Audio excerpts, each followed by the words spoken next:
السلام علیکم، welcome back to another video. تو آج کی جو ویڈیو ہے بیسیکلی وہ ما ارسلناک الا رحمۃ للعالمین، ایک فکری اور روحانی درس آج کا جو ہے بیسیکلی اللہ تعالیٰ نے ارشاد فرمایا کہ ما ارسلناک الا رحمۃ للعالمین۔ قرآن پاک میں اللہ تعالیٰ نے اس آیت میں جو نہ صرف نبی کریم صلی اللہ علیہ وسلم کی شان کو بیان کرتی ہے بلکہ آپ صلی اللہ علیہ وسلم کی بعض کے اصل مقصد کو بھی نمایاں کرتی ہے۔ یہ صرف ایک جملہ نہیں بلکہ پوری انسانیت، تمام مخلوقات اور ہر زمان و مکان کے لیے ایک ابدی اعلان ہے کہ اللہ تعالیٰ محبوب پاک صلی اللہ علیہ وسلم کی ذات پر سراپا رحمت اس کو کہا، اور نہ صرف مسلمانوں کے لیے بلکہ تمام انسانوں کے لیے بلکہ عالمین کے لیے۔ اس میں عالم کا لفظ استعمال ہوا، 7 زمینیں 7 آسمان، تمام عالموں کے لیے نبی پاک صلی اللہ علیہ وسلم کی ذات باعث رحمت ہے بیسیکلی۔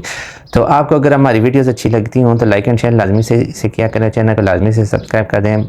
آپ سے ریکویسٹ کی جاتی ہے کہ ویڈیو کو شیئر لازمی سے کیا کریں، کیونکہ شیئرنگ سے یہ نالج بڑھتا ہے۔ جتنا آپ زیادہ اس کو شیئر کریں گے، مختلف پلیٹ فارم پہ کریں گے تو یہ آبویسلی نالج آگے جائے گا، اور یہ ایک صدقہ جاریہ ہے اور اس میں آپ حصے دار ہو جائیں گے۔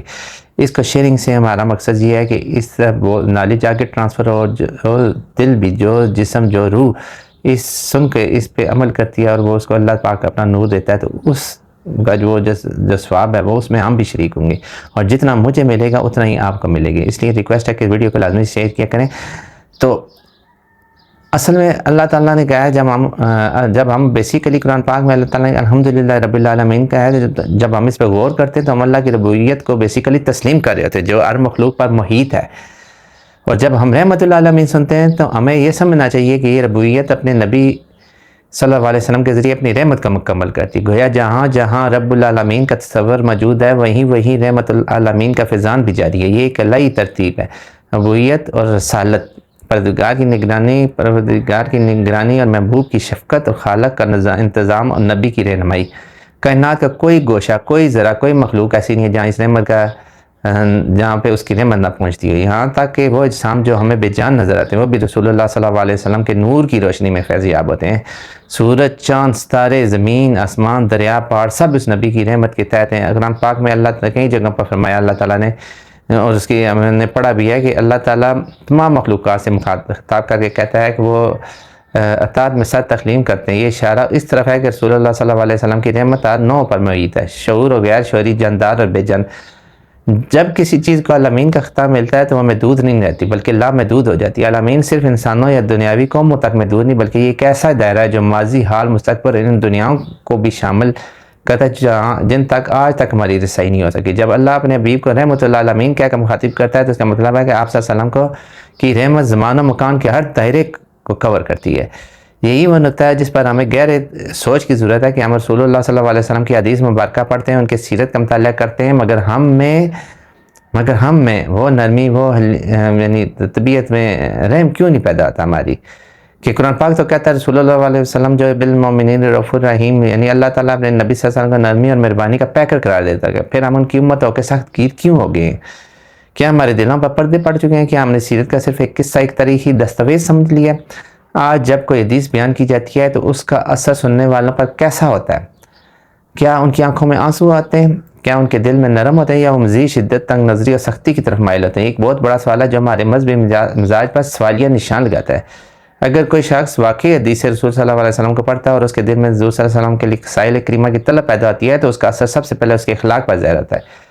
چاہے رسول اللہ صلی اللہ علیہ وسلم کی سیرت طیبہ کا سب سے نمایاں پہلو آپ کی نرم مزاجی، صبر، درگزر اور مہربانی۔ اگر کوئی شخص واقعی سیرت سے متاثر ہو تو وہ نرم دل ہو جائے گا، اس کی زبان نرم ہو جائے گی اور اس کے رویے میں شائستگی آ جائے گی، وہ اپنے ماحول کے لیے باعث سکون اور باعث رحمت بن جاتا ہے۔ یہی تو مقصد تھا اس بات کا، یعنی وہ انقلاب تھا جو رسول اللہ صلی اللہ علیہ وسلم نے برپا کیا، اور ایک ایسا معاشرہ جہاں پتھروں کو پوجا جاتا تھا وہاں انسانوں کی عزت کرنے لگے۔ جو بیٹیوں کو زندہ دفن کر دیا کرتے تھے وہ بیٹیوں کو اپنے لیے بیٹیوں کو جو ہے نا رحمت سمجھنا شروع ہو گئے۔ جو غلاموں اور جانوروں سے بھی بدتر تھا وہ نبی کہنے لگے، مگر آج افسوس کے ساتھ کہنا پڑتا ہے کہ ہم اس سیرت کی طرف رجوع کرتے ہیں مگر اس کا اثر قبول نہیں کرتے۔ ہم حدیث کو یاد تو کرتے ہیں مگر ان کو دل میں اتارتے نہیں۔ اس کی وجہ شاید یہ ہے کہ ہم دین کو ظاہری عبادات، عقائد اور فرقہ وارانہ شناخت تک محدود کر دیا اور اخلاق کو دین کا مرکزی حصہ نہیں سمجھا۔ حالانکہ رسول اللہ صلی اللہ علیہ وسلم نے خود فرمایا، یعنی کہ اس ترجمہ اس طرح کہ یعنی مجھے اعلیٰ اخلاق کی تکمیل کے لیے بھیجا گیا ہے۔ جب مقصد باعث ہی اخلاق کی بہتری ہے تو پھر اس مقصد کی غیر موجودگی میں عبادت کیسے اثر دے سکتی ہے؟ ہمیں اس بات پر بھی غور کرنا چاہیے کہ اللہ تعالیٰ نے قرآن پاک میں جگہ جگہ رسول اللہ صلی اللہ علیہ وسلم کی رحمت اور اخلاق کا تذکرہ کیا ہے۔ سورہ آل عمران میں فرمایا کہ اگر آپ سخت مزاج و سخت دل ہوتے تو لوگ آپ کے گرد سے ہٹ جاتے. تو اے امتی، جب تیرا نبی نرم دل تھا، رؤوف رحیم تھا، تو سخت دل کیوں ہو گیا؟ تیرا مزاج جھڑکنے والا کیوں ہے؟ تو دین کے نام پر نفرت کیوں بانٹ رہا ہے؟ یہ وہ وقت ہے جب ہمیں سیرت پڑھنے کی بجائے جینے کا عزم کرنا ہوگا. ہمیں حضور نبی پاک صلی اللہ علیہ وسلم کہ صرف عبادات نہیں بلکہ عادات کو بھی اپنانا ہوگا. ان کے معاف کرنے کے جذبے، ان کی تواضع، ان کی ہمدردی، ان کا صبر، ان کی بردباری، ان کی شفقت، یہ سب کچھ ہمارے اندر نظر آنا چاہیے. اگر ہم چاہتے ہیں کہ ہمارے دلوں کی سختی ختم ہو تو ہمیں رسول اللہ صلی اللہ علیہ وسلم کی سیرت کو آئینہ بنا کر اپنے کردار کو دیکھنا ہوگا. جب ہم اپنی زبان سے کسی کو تکلیف دیتے ہیں تو ہمیں سوچنا ہوگا کہ کیا رسول اللہ صلی اللہ علیہ وسلم نے کبھی ایسا کیا تھا؟ جب ہم کسی کی عیب کو ظاہر کرتے ہیں تو ہمیں سوال کرنا ہوگا کیا آپ صلی اللہ علیہ وسلم نے کبھی ایسا کرتے تھے؟ جب ہم کسی فقیر، کسی یتیم، کسی بے سہارا کو حقیر سمجھتے ہیں تو ہمیں سوچنا ہوگا کہ آپ صلی اللہ علیہ وسلم ان کو ایسا دیکھا کرتے تھے، یعنی اس نظر سے بھی ان کو دیکھتے تھے. بیسیکلی ہمیں بہت ساری چیزوں پہ جو ہے نا غور کرنا ہوگا کہ ہماری نبی پاک صلی اللہ علیہ وسلم ایک کیسی ذات تھی. ہمیں اپنے نبی پاک صلی اللہ علیہ وسلم کی زندگی کا پوری کا مطالعہ کرنا ہوگا، ان کے رویے کو دیکھنا ہوگا. تو آپ ہمیشہ ایک بات کو دیکھیں گے، ہمارے نبی پاک صلی اللہ علیہ وسلم ہمیشہ اعلیٰ اخلاق کا نمونہ تھے. وہ ایک ایسا اعتدال کا نمونہ تھے کہ انہوں نے ہر جذبے، انہوں نے ہر اپنی فیلنگ میں کو اعتدال پہ رکھا. انہوں نے ہمیشہ انسانوں کو اپنی زندگی میں اعتدال کے ساتھ زندہ رہنا سکھایا مسلمانوں کو، اور ہمیشہ اپنی امت کو اس طرح انہوں نے ترغیب کی کہ دوسروں کے لیے کبھی بھی نقصان کا باعث نہ بنو. اگر کسی نے آپ سے کر دیا تو اس کی کوشش کرو درگزر کر دو، کیونکہ درگزر ہی اللہ تعالیٰ کو بہت پسند ہے. ہمیشہ اللہ تعالیٰ جو سکھاتا ہے کہ اللہ تعالیٰ کہتا ہے کہ میں درگزر کرنے والوں کو، عمدہ اخلاق کرنے والوں کو انتہائی پسند کرتا ہوں، اور دوسروں کی مدد کرنے والوں کی اللہ تعالیٰ کہتا ہے میں خود مدد کرتا ہوں. جو دوسروں کا ہاتھ تھامتے ہیں، دوسروں کے مشکل وقت میں ان کے خیال کرتے ہیں، تو اللہ تعالیٰ کہتا ہے میں آگے بڑھ کے ان کا ہاتھ پکڑ لیتا ہوں. اصل میں ہمیں اس چیز کا احساس نہیں ہے. بیسیکلی ہم لوگوں میں وہ احساس مر گیا. اس کی سب سے بڑی وجہ یہ ہے کہ ہم نے سوچنا چھوڑ دیا. ہم ایک تو نہ ذکر کرتے ہیں، اس پہ غور و فکر تو ہم کرتے ہی نہیں ہیں نا. ہم کسی روزمرہ کی روٹین کے معاملات میں کسی کام پہ بھی غور و فکر نہیں کرتے. کچھ کر دیتے ہیں، کچھ الٹا ہو بھی جاتا ہے تو پھر بھی غور نہیں کرتے اس کی کیوں ہے اور کس کی وجہ کیا تھی اور ہم سے کیا غلطی ہے. ہم اگلے کی غلطیوں سب کو فوراً سے گنتے لیکن اپنی غلطیوں کو نہیں مانتے. تو ہمیں یہ سمجھنا ہوگا کہ دین کا حسن اخلاق اور رسول اللہ صلی اللہ علیہ وسلم کی اصل میراث نرمی اور محبت ہے.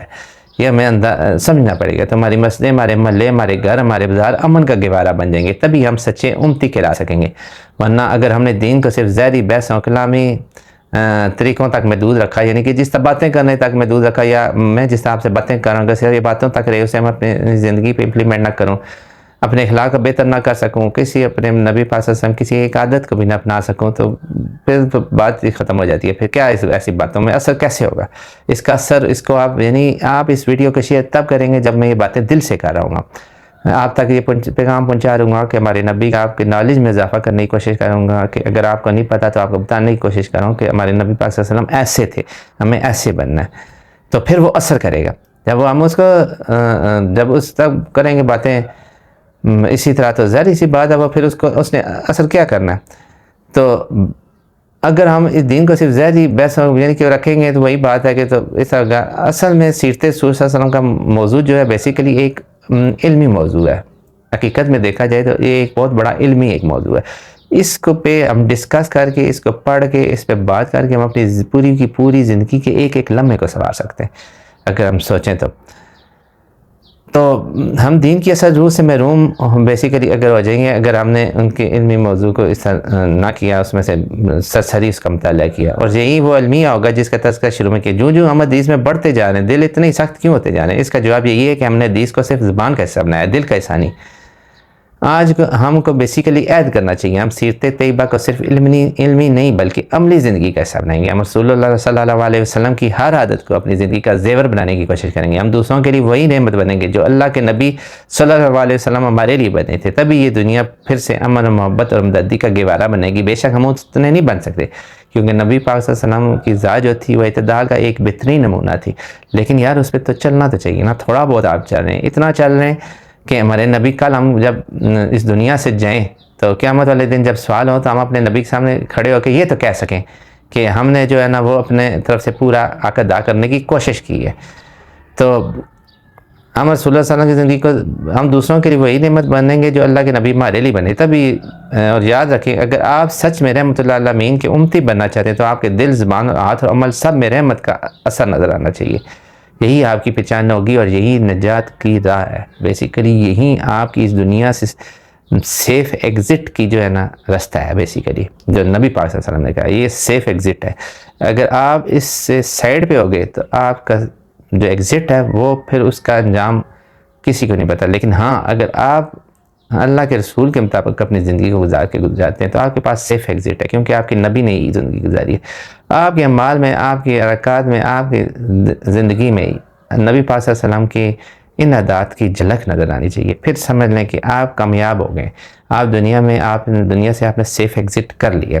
اللہ تعالیٰ ہم سب کو توفیق دے. ہمیں جتنے بھی امتی ہیں جو نبی پاک صلی اللہ علیہ وسلم کی جتنے بھی مسلمات ہیں جو اس دنیا سے چلے گئے، اللہ پاک ان کی مغفرت فرمائے، ان کو جنت میں اعلیٰ مقام فرمائے، اور قیامت والے دن نبی پاک صلی اللہ علیہ وسلم کی شفاعت عطا فرمائے. اور ہم جو زندہ ہیں اللہ تعالیٰ اپنی زندگی میں ہمیں موقع ملا ہوا ہے اس کو بہتری کرنے کی توفیق، اپنے ذکر سے، اس کو نور سے، اپنے نور سے منور کرے. اپنے نبی پاک صلی اللہ علیہ وسلم کی ذات کا جو ہے نا ہمیں ان ذات سے پیار کرنے کی ہمیں توفیق دے، ان کے معاملات، ان کی طرز زندگی پہ ہمیں چلنے کی توفیق ہمیں دے، ہماری مدد کرے. بیسیکلی ہمارا تھام کے ہمیں اپنے نبی کی طرز زندگی پہ چلنے کی توفیق عطا فرمائے. اگر آج کی ویڈیو آپ کو اچھی لگی ہو تو لائک اینڈ شیئر کر دیں، چینل کو لازمی سے سبسکرائب کر دیں. ملتے ہیں نیکسٹ ویڈیو میں. جی اللہ حافظ.